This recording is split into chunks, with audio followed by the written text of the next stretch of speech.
फजल रहमान साहब ने अपनी प्रेस कॉन्फ्रेंस में, बाकी तो उन्होंने इधर उधर की जो है वो बातें की हैं जिनका कोई सर है ना पैर है, वो तो इतनी इम्पोर्टेंट नहीं है। वो कहते हैं मैं इमरान खान को नहीं मानता, ये नहीं मानता। आपकी हैसियत क्या है? आप एक इन 6 सीटें आती है, इस वक्त भी JUI की मेरे ख्याल को 3-4 सीटें हैं। अपने कद के मुताबिक बात करनी चाहिए। आपकी हैसियत नहीं है कि आप इमरान खान को कह सकें कि वो पॉलिटिकली रेलिवेंट हैं या रेलिवेंट हैं। आप खुद एक बहुत एक नीश के पॉलिटिशियन हैं। आपने एक कुछ लोगों को खैबर पख्तूनख्वा के कुछ हलकों में लोग बेवकूफ़ बनते होंगे आपकी बातों से। ओवरऑल तो देखिए, आप एक नेशनल लीडर नहीं है। फजल रहमान की कोई हैसियत नहीं है, ना ही कोई नेशनल हैसियत है, ना ही उनकी कोई जो है वो पाकिस्तान की सियासत में कोई वो ऐसा नाम है कि जिसके बगैर मामला जो है वो आगे नहीं चलना। उन्होंने लेकिन जो सबसे अहम बात की, उन्होंने कहा कि उनसे वादा किया गया था जनरल बाजवा साहब की तरफ से, जनरल फैज साहब की तरफ से धरने में कि वो इमरान खान का तख्ता उलट देंगे, यानी नए इलेक्शन की तरफ जो हैं वो जाएंगे। अब ये बड़ा संगीन एलिगेशन है। इस तरह की बातें मीडिया में आ तो रही थी, ये गुफ्तगू आ तो रही थी मीडिया में कि जो धरना दिया गया था फजल रहमान की तरफ से उसको एस्टैब्लिशमेंट की बैकिंग हासिल थी। इसी तरह से जो TLP के धरने हैं उनको एस्टैब्लिशमेंट की बैकिंग हासिल थी। लेकिन अब फजल रहमान की तरफ से ये इंकशाफ होना बड़ी अहमियत का हामिल है, और मैं ये समझता हूँ कि इसके ऊपर अब तहकीकात की ज़रूरत है। और फजल रहमान साहब ने चूँकि नाम लिए हैं और उन्होंने कहा है कि किन लोगों से उनकी गुफ्तगू हुई थी, बातचीत हुई थी, इसके ऊपर अब एक फॉर्मल कमीशन बनना चाहिए। क्योंकि ये जो मामला है कि हर वक्त पाकिस्तान में एस्टैब्लिशमेंट का ये किरदार हो कि वो हुकूमतों को लाती और भेजती रहे, पाकिस्तान आगे जा ही नहीं सकता। जो हम देख रहे हैं 75 सालों में जो इस वक्त पाकिस्तान के हालात हुए हैं वो इन्हीं वजूहात से हुए हैं। और ये एलिगेशन फजल रहमान साहब का बहुत संगीन है, और इसके ऊपर बहुत अहम है कि एक कमीशन बना के इसके ऊपर देखा जाए कि ये जो धरने हुए या जो मामलात हुए वो किस तरह से उनको किसने यकीन दहानी कराई, कौन कौन लोग जो थे वो उसमें मुलव्वस थे, और उसके मुताबिक जो है वो आगे चला जाए।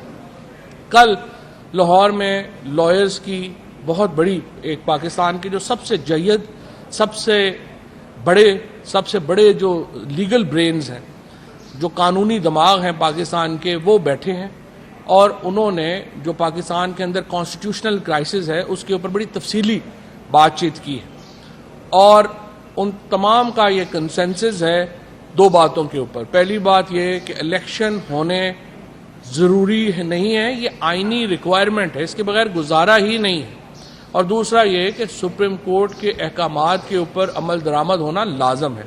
ये 2 बातें हैं जो कल के जो लीगल मूड है उससे निकली हैं, और चीफ जस्टिस पाकिस्तान के जो फैसले हैं उनके ऊपर अमल दरामद होना लाजम है। अगर करारदादों से आइन बदल जाते, कल मैं देख रहा था कि हुकूमत के हमारे दोस्त डॉक्टर मुसद्दिक मलिक साहब कह रहे थे हमें आइन साजी से रोका जा रहा है। डॉक्टर साहब, आपको फ़र्क पता होना चाहिए आइन में तब्दीली कैसे होती है और करारदाद की क्या हैसियत है। करारदाद की कोई लीगल हैसियत नहीं है, और सुप्रीम कोर्ट के फैसलों के खिलाफ आप जिस तरीके से धड़ाधड़ अपने लोगों को आगे बिठा के करारदादें पास कर रहे हैं, सिवाय इसके कि आप रद्दी में इजाफा कर रहे हैं और कोई उसका फ़ायदा नहीं है। ये जो करारदादें हैं इनकी कोई कानूनी हैसियत नहीं है। सुप्रीम कोर्ट का फैसला लीगली बाइंडिंग है, और इस वक्त पाकिस्तान के वकला, पाकिस्तान की आवाम और पाकिस्तान की genuine political leadership supreme court के फैसलों के साथ खड़ी है, और इंशाअल्लाह ये फैसले इम्प्लीमेंट होंगे। हम देख रहे हैं कल स्टेट बैंक के पैसे जो हैं वो ट्रांसफ़र होने हैं, और हमें उम्मीद है कि ये पैसा जो है वो स्टेट बैंक के गवर्नर जिस तरह वो वादा करके आए हैं वो पैसे ट्रांसफ़र करेंगे, और पंजाब में शेड्यूल के मुताबिक इंतखाबात होंगे। ये इंतहाई अहम है, क्योंकि अगर ये सुप्रीम कोर्ट का फैसले पर अमल दरामद नहीं होता तो फिर सुप्रीम कोर्ट ही नहीं, अदलिया बतौर इदारा डिसफंक्शनल हो जाएगा। अभी भी हम देख रहे हैं कि एक बड़ी सिस्टमेटिक कैंपेन के ज़रिए जो अदलिया है उसको इर्रेलेवेंट करने की कोशिश जो है वो की जाती है। मसलन आप देखिए कि इस्लामाबाद हाई कोर्ट ने पहले हुक्म दिया कि यहाँ लोकल गवर्नमेंट इलेक्शन करवाए जाएं, उनके ऊपर अमल दरामद नहीं हुआ। پھر اس کے بعد آپ دیکھتے ہیں حسان نیازی، علی امین گنڈا پور، ان کی ضمانتیں ہوئیں اور اس ضمانتوں کے باوجود ان کو اٹھا کے لے گئے. پھر علی امین گنڈا پور کا اسلام آباد ہائی کورٹ نے حکم دیا کہ ان کو اسلام آباد کی حدود سے باہر نہ لے جایا جائے، ان کو اٹھا کے بھکر جو ہے وہ لے گئے. جو فیصلے ہو رہے ہیں عدالتوں کے، ان کو سسٹمیٹک طریقے سے باقاعدہ ایک سوچ سمجھ کر ان کو ارریلیونٹ کیا جا رہا ہے کہ ان کے اوپر عمل درآمد، مرضی کا فیصلہ ہوگا تو ہم عمل درآمد کریں گے، مرضی کا نہیں ہوگا تو ہم عمل درآمد نہیں کریں گے.